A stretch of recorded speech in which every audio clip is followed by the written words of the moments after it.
Hello, this is USC Math Teacher Candidate Christina Zambrano, and I'm presenting my ePortfolio for Guided Practice A. I'm going to present video clips from 3 major lessons I taught during the first half of my guided practice experience. I believe these 3 lessons demonstrate the remarkable progress I have made in my teaching practice over the last 12 weeks of student teaching. The first clip I am presenting exemplifies my lack of understanding of the basic structure needed to critically evaluate student learning. For my first lesson, there was very little critical analysis of the text and no form of assessment to evaluate if learning goals and standards for the lesson had been met. For this first lesson, students read a Time magazine article entitled "The Myth About Homework" during a 2-week persuasive writing unit.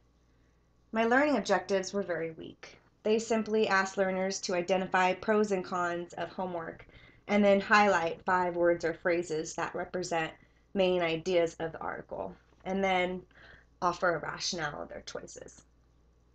This lesson was unsuccessful because it had almost no critical evaluation component. Learners essentially read the Myth About Homework article a few times, they highlighted 5 words or phrases, and then they wrote their 5 words or phrases on an exit slip. This highlighting activity did not show me what kinds of understandings learners actually took away from the article or the connections students were able to make in their own persuasive writing. When I reviewed the exit slips for Lesson 1, I realized that some students just randomly wrote 5 words or phrases. My results, they didn't satisfy my standard of citing textual evidence that most strongly supported an analysis of what the text said explicitly, as well as inferences drawn from the text. The reason my standard was not met was because there was almost no opportunity during the lesson for learners to make a deep analysis of the text. Simply identifying words and phrases in a text does not allow learners to make any kind of critical evaluation of the text. There was no discussion or instruction of academic language used in the article, and there was no way to monitor student learning other than the discussion of the choices they highlighted from the article. During class discussion, students just read phrases or sentences they highlighted, most of which seemed random and disjointed. These responses were not applied to the overall text or persuasive writing strategy. So my focal point and concentration for this ePortfolio became very apparent to me after watching myself during this first lesson, because this critical evaluation of the text component was almost non-existent. I decided to make my weakest area of practice. This is what I consider, my ability to structure lessons here in ways that give to deeper analysis and evaluation of the text. My main area of focus in order for learners to gain these critical evaluation skills and strategies for future learning. Here are clips from Lesson 1 that show this lack of critical analysis or any real kind of structure to develop these upper level critical evaluation skills for learners. It's really not. We're going to read this little one-page article. You should have it already on your desk. The Myth About Homework by Claudia Wallace. What we're going to do is we are going to find textual evidence that most strongly supports what this article has to say. And we're going to draw inferences from what it reads.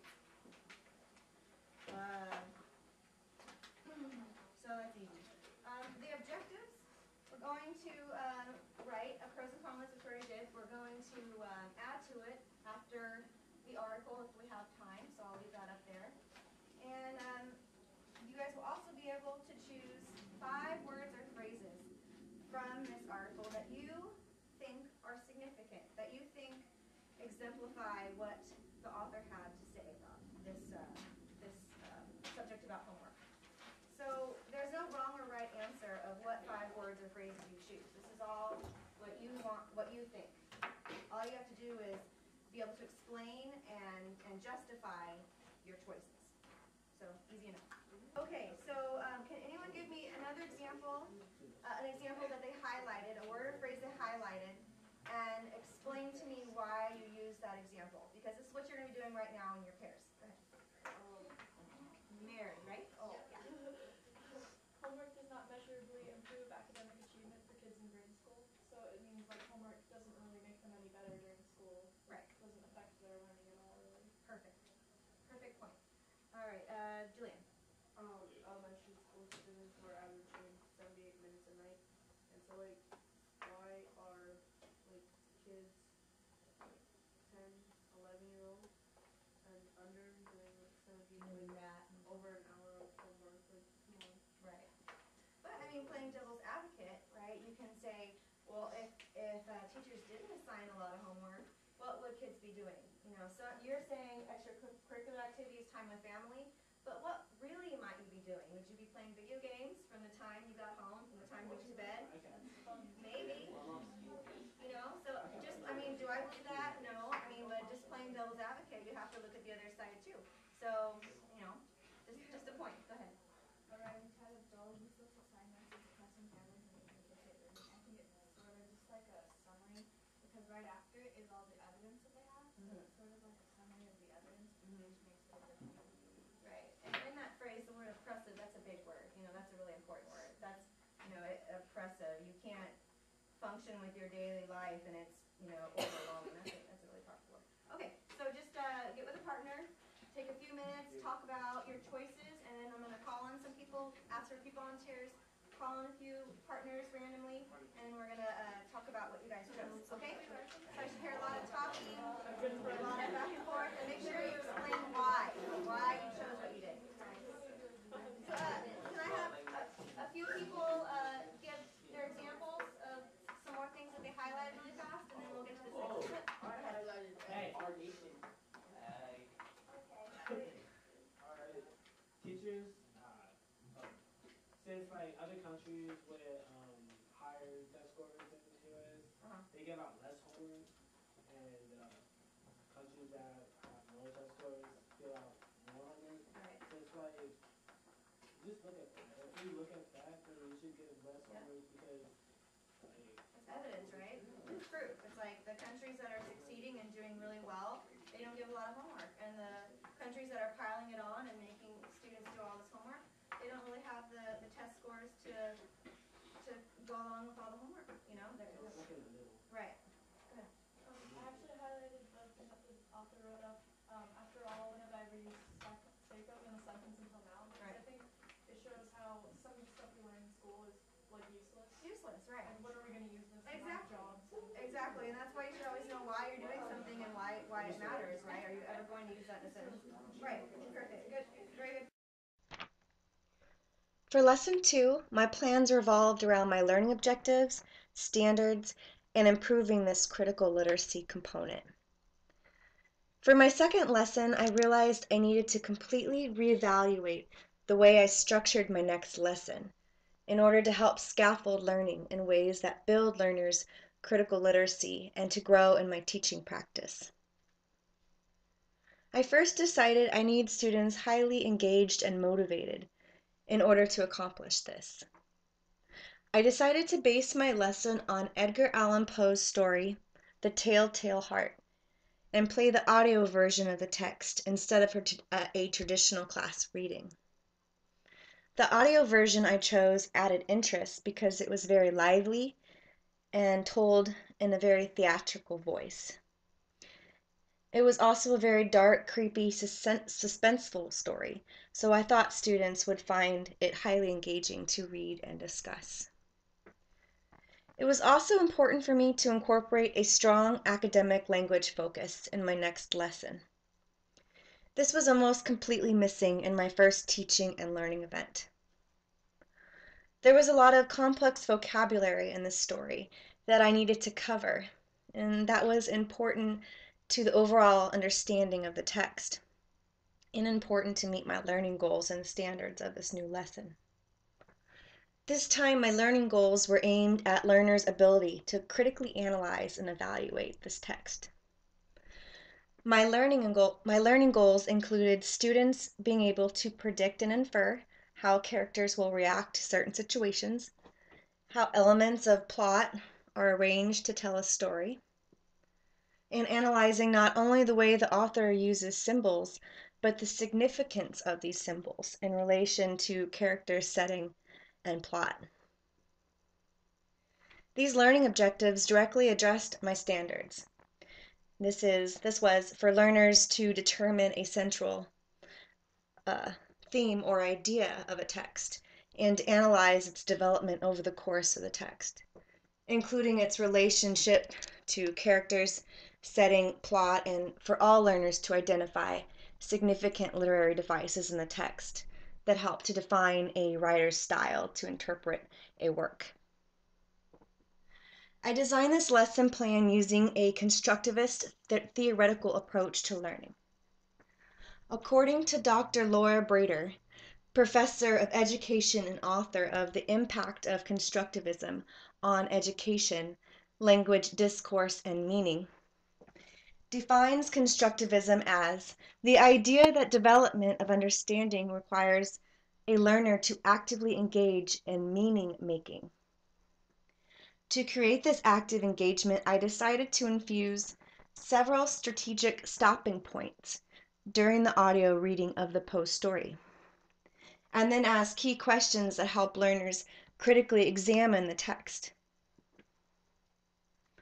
I also thought it was beneficial for learners to analyze these key concepts while encountering the text as the story unfolded.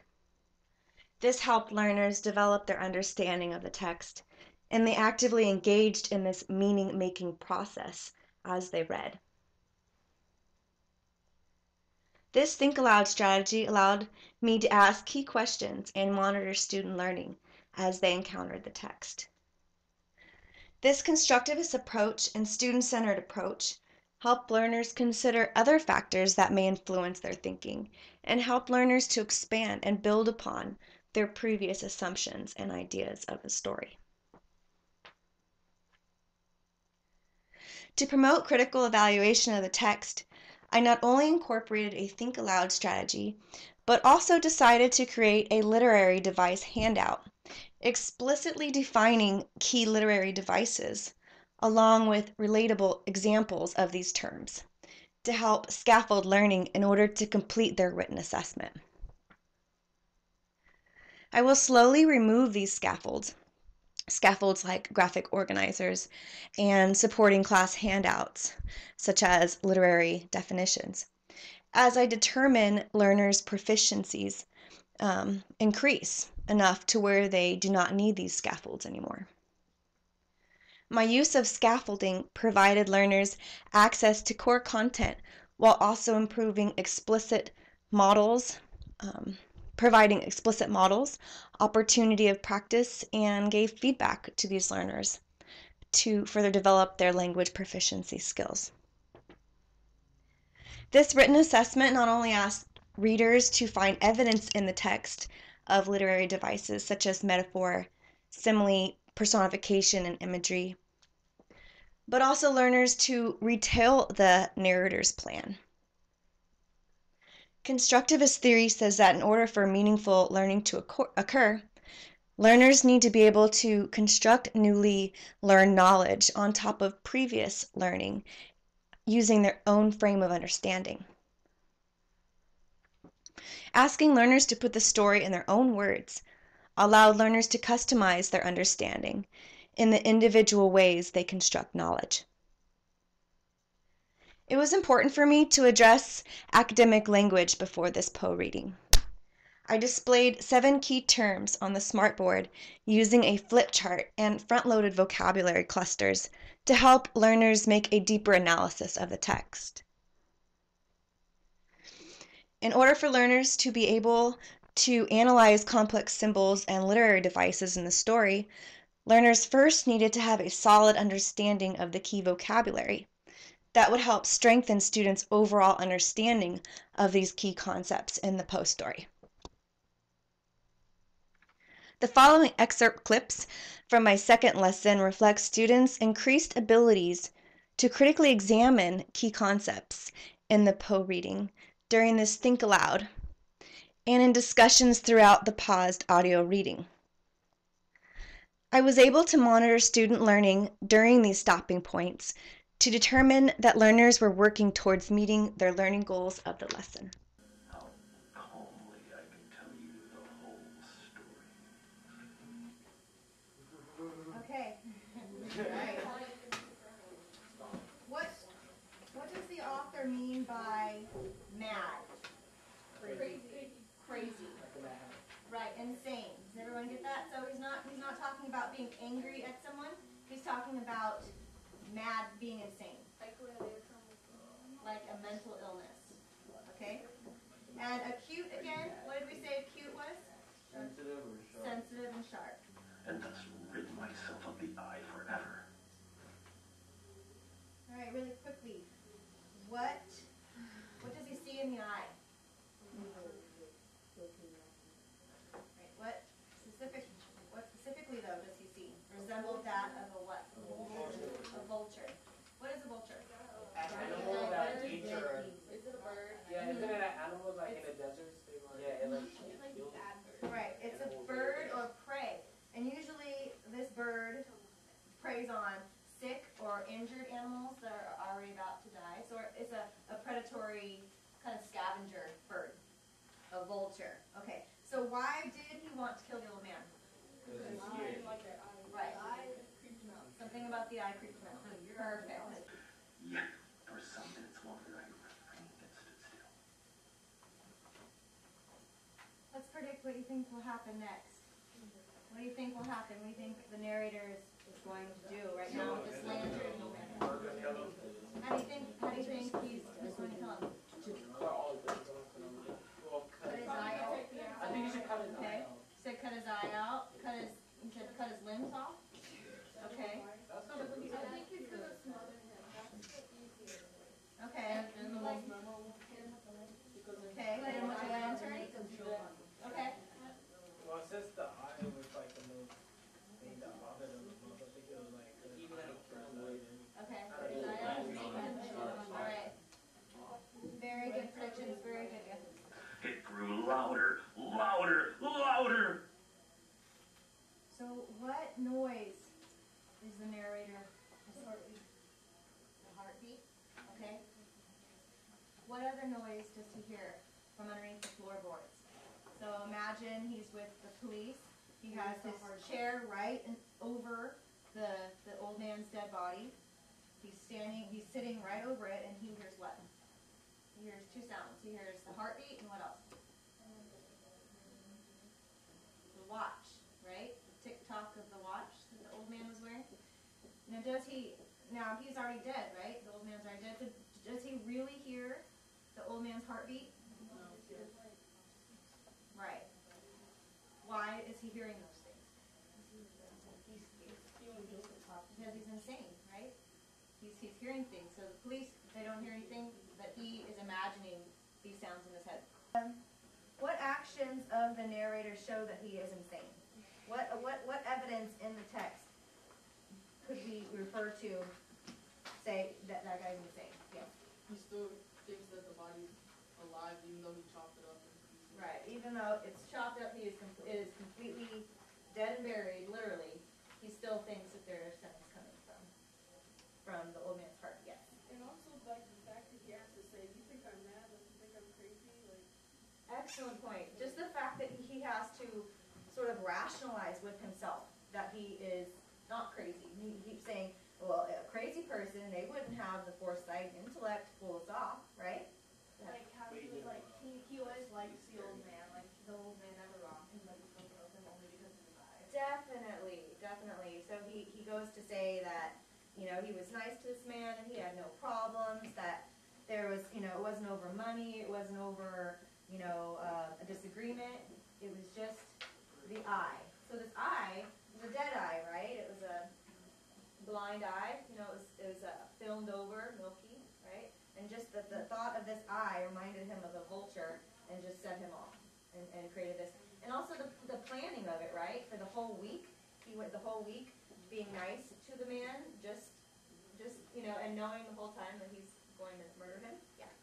The fact that everybody said this doesn't have to before he killed him, he literally went to his house at a certain time and watched him sleep. It was kind of Yes. Not only did he kill the man, but he sat there for an hour in the room, and the old man knew that someone or something was there lurking in the dark, and he sat quietly and didn't move, and yeah, that's a very good indication of insanity. Anybody else? We got some really, really good responses. Thank you guys for participating so much. For my third and final lesson, I looked for ways to provide deeper critical analysis of the text for all of my learners. I decided to include an in-class assessment that the class would complete together, as well as an individual written assessment in order to help learners critically examine 2 poems. The first poem, The Choice, by Dorothy Parker, and the second, The Road Not Taken, by Robert Frost. It is also important to note that in my first 2 lessons, I had no English language learners. In my last lesson you are about to see, I had 10 English language learners. It was important for me to find ways to accommodate these learners with diverse characteristics, learning needs, and language needs. I anticipated the academic strengths and needs of all students by first determining each learner's level of language proficiency. I reviewed each of the 10 students' English language classifications and past student work. Most importantly, I asked my guiding teacher for her advice on how to approach these learners and increase academic language proficiency, since I knew she had been with these learners for over 6 months already. She told me that normally she went over vocabulary more in depth with this group of students, and it was important to touch on less common words that readers encounter in these 2 poems. For example, she pointed out the word ruby. Although this seems like a very basic word, most English language learners learn new language through conversational language, and ruby would most likely not come up in everyday conversational English. Instead of front-loading vocabulary, I decided to infuse academic language instruction into the actual lesson. As a class, we discussed key vocabulary as we encountered the words while reading and discussing the 2 poems. During this lesson, there was confusion and a student error over the understanding of the word gaily. This word indicated to him homosexuality, and so this error led him to believe this poem was talking about 2 men. I asked for other students to clarify this word, and learners said happy, completely changing the context of the author's meaning for this student and possibly many others. In order to meet my standard of critically evaluating the meaning in order for learners to develop their own abilities to understand, interpret, and respond to conceptual knowledge, a learner error like this one was crucial to help students better understand and interpret the actual meaning of the poem. My knowledge of research and constructivist learning theory guided my third and final lesson design and implementation of the reading and writing strategies I used for these specific learners. According to Krashen's theory of language acquisition, the affective filter is a mental block caused by affective factors such as high anxiety, low self-esteem, and low motivation. I designed this final lesson with these 10 English language learners in mind to try and help lower the affective filter for these students. I provided active engagement opportunities for all learners by using a Quaker poetry reading strategy. Before the Quaker reading began, I first explained the free verse reading activity and its purpose. I told learners they could read any phrase or line in the poem without having to explain or justify their selection afterward. I explicitly told learners that I would not question them about the Quaker reading choice, so that shyer, more timid readers would be more encouraged to participate in the reading. This strategy created a less intimidating learning environment and a safer learning space for these students to share their favorite lines of poetry without fear of answering a question incorrectly or being put on the spot. It was important for me to provide visual instructional materials, use gestures, and differentiate my instruction to accommodate these learners. The in-class writing activity gave these learners the ability to first listen to their peers examine key questions in the poem, such as who is the speaker, who is the narrator speaking to, and what is the overall message of the poem. And then they got to see a visual example of the answers displayed on the smartboard as we discussed each question as a class whole. Giving struggling learners the chance to hear these cognitive responses helped these learners better understand the meaning of the poems and help learners in the final assessment process that asked learners to translate the poem line by line in their own words. My standards were to compare and contrast the structure of two texts and analyze how the differing structure of each text contributes to its meaning and style, and for learners to determine the meaning of these words and phrases as they were used in the text, including figurative and connotative meanings. Learners analyzed the impact of specific word choices on meaning and tone. My learning objectives included comparing and contrasting the themes of these two poems based on the decisions of the speakers in order to examine the outcomes of these choices. I also strive to help learners develop an understanding of how imagery, metaphor, and other literary devices help to critically evaluate the meaning of text in order for learners to develop their own abilities to understand, interpret, and respond to conceptual knowledge and new future learning situations. Finally, I monitored student understanding by eliciting learner responses that required thinking and deep examination of the underlying messages of the poem. Informal and formal assessments allowed me to monitor student progress towards meeting my standards and learning objectives of this lesson. As a class, we were able to compare and contrast the structure of the two poems and analyze the author's figurative and connotative meanings.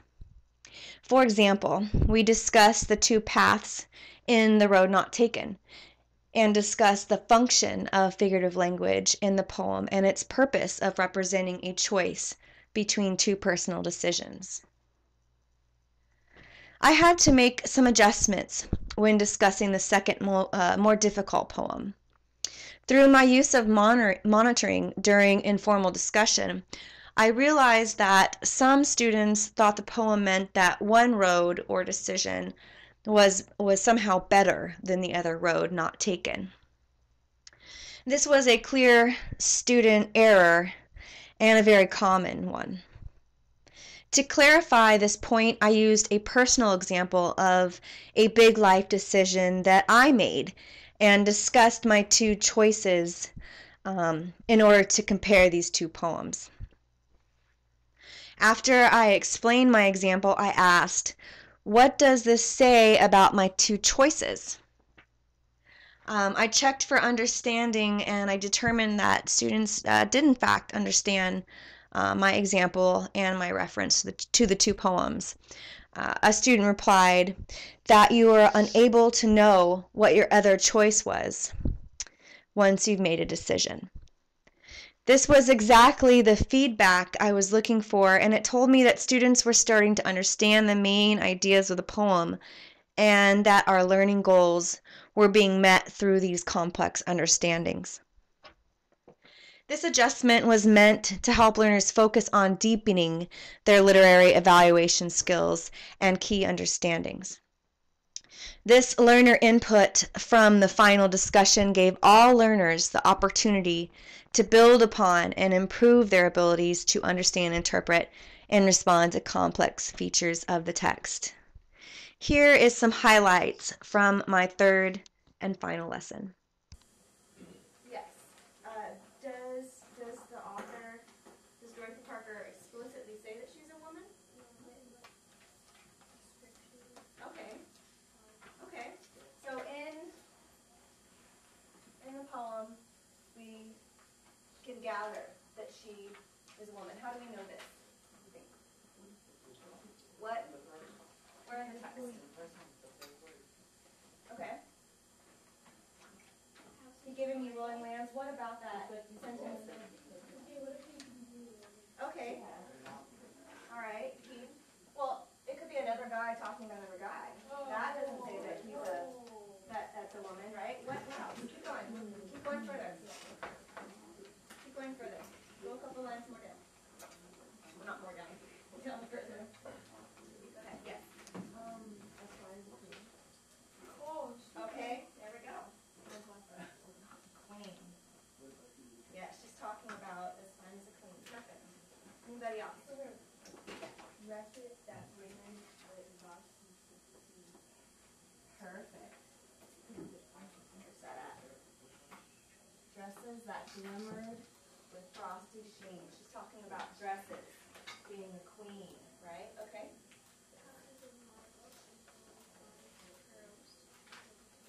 Pearls. Excellent. Talking about pearls. Okay, we're pearls. Okay.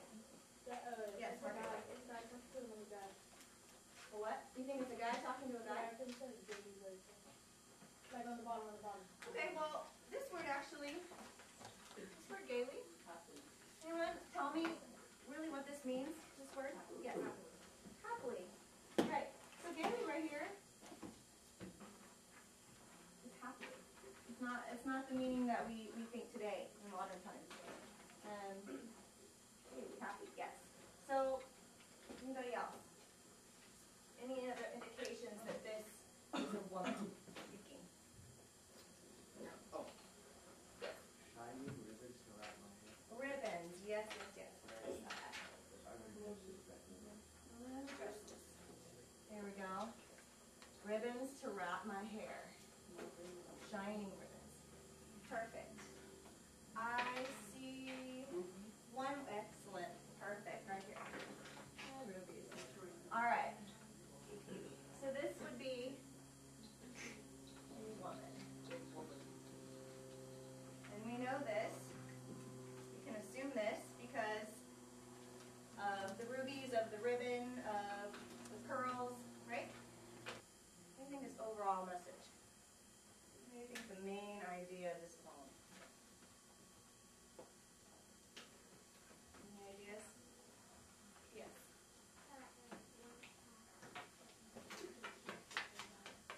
Okay. Everyone hear that? One path can change your whole life. Okay, so how many paths is this poem talking about? Right. So the speaker is standing in between two paths. Okay.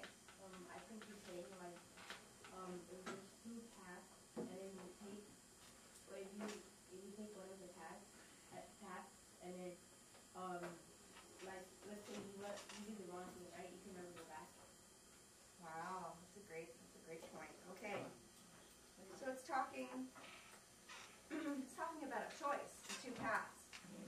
You take one choice, one path, but you can't go back to the path. You can't do both, right? You can't go in both directions at the same time. You have to choose one direction.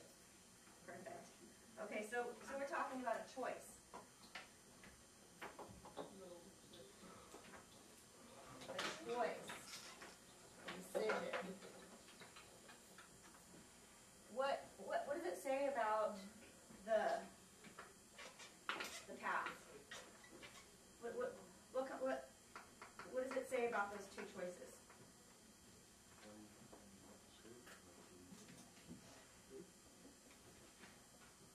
Look at right here. Read that sentence. Had worn them really about the same.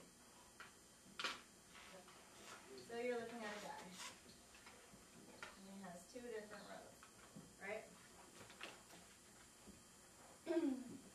find them really about the same. So what is he saying about these two roads right here? About these two choices? The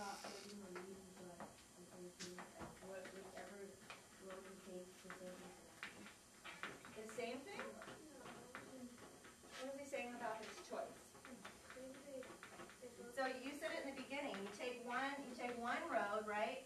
But that means what? You don't get to decide. You don't get to know what this other decision was, right? So this is like anything, like any kind of decision you have in life. And you choose which way to go, right? All right. We have the last part on the back. So it's going to ask you to choose either the choice, poem, or the road not taken. Now if you want to challenge yourself, you can do the road not taken. It's a little more difficult if you want to challenge. So what you're going to do is you're going to essentially dissect one poem, not both, one, and you're going to go line by line, and you're going to put each line into your own words. As I approach the second half of my guided practice experience, I realize that although I have made incredible progress over the last 12 months, there is still much more room for improvement and growth in order to continue to strengthen my teaching practice. After creating this ePortfolio and reflecting upon all my experiences in guided practice A, I believe I have met my goal of strengthening my ability to structure lessons in ways that give to a deeper critical analysis and evaluation of a text. I believe after examining my informal and formal assessments, students were able to gain many upper critical evaluative skills and strategies for their future learning. So surprisingly enough, my biggest weakness entering guided practice turned out to be one of my most celebrated accomplishments of the term. I also made great strides of improvement in classroom management skills. This area seemed to be another big challenge for me during some of my guided practice student teaching experiences. I am naturally shy and soft-spoken, so this was a major area of concern for me. My courses this term and this guided practice field experience has given me the knowledge and tools I need to work towards reaching these goals. I have learned strategies to help me encounter the problems I have had in the past, such as learners unwilling to participate in class or do their work, students sleeping or having their head down, and students having side conversations during class time. I have learned to be much more assertive, although I recognize this remains an area of improvement still for me in guided practice B. I also thought I did a good job integrating technology in my lessons in very useful, engaging ways to further student learning. In order to improve learning in my guided practice B placement, I also need to heavily focus my efforts on strengthening my skills of authentic questioning. I think as teachers, authentic questioning is something we always need to continue to strengthen and build upon to further our learning goals and better meet our standards and improve our teaching practice. To do this, what works best for me is to see great examples of authentic questioning. It is important for me to see how great teachers pose great questions in ways that guide learners to strengthen their critical evaluation skills. I also realize that great authentic questions go unexplored if a teacher does not give proper wait time needed for learners to carefully construct and consider their responses. For this reason, I want to work on my counting strategy during wait time in order to ensure I give enough time for my learners for them to properly respond and carefully evaluate the authentic questions that I pose. I began guided practice with a complete lack of confidence in myself. I wanted to reach greatness, but I didn't know how, and I just wasn't there yet. I have loosened up quite a bit and I stopped overthinking every little detail. I now just try and put in effective structure in place, front load vocabulary or address academic language within a lesson, and always include a list of questions that are important to touch on. I have stopped memorizing my lessons and concentrating more on what I'm doing and what I'm saying. And instead, my main focus now is concentrating on what learners are saying and what learners are doing. For someone who is naturally uncomfortable speaking in front of others, I would say this is also another big accomplishment for me for this term. Finally, through the challenging experience of student teaching, I feel like I have not only grown as a student teacher, but as a person. My first guided practice experience has been a very intense process for me, but one that has greatly challenged me to reach beyond my preconceived professional and personal limits. Thank you very much.